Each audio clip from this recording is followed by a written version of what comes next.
السلام عليكم. النهارده 23 رمضان ما شاء الله. بصوا الفراخ النهارده يومنا جميل كده. اصور يافطه ماشي. قطع هحطك غلاف النهارده.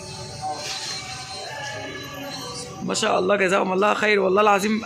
انا مطحونه معاهم وهم مطحونين معايا. صح يا محمد؟ يا ابني مش انا احسن من ببيع.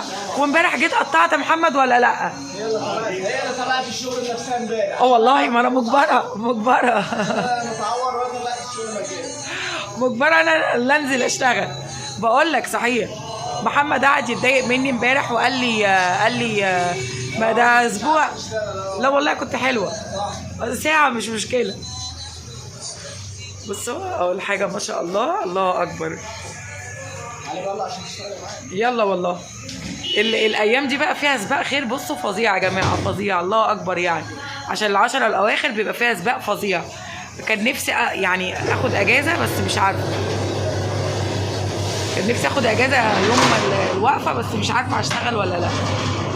ما شاء الله.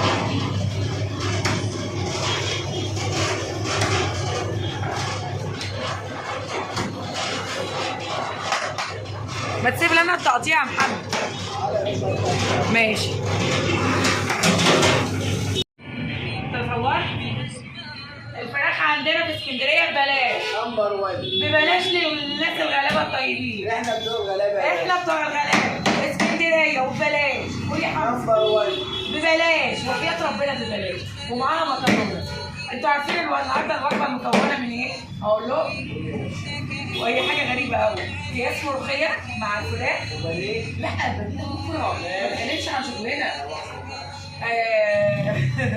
النهارده الوجبه ملوخيه ومكرونه عشان الرز غالي وفراخ.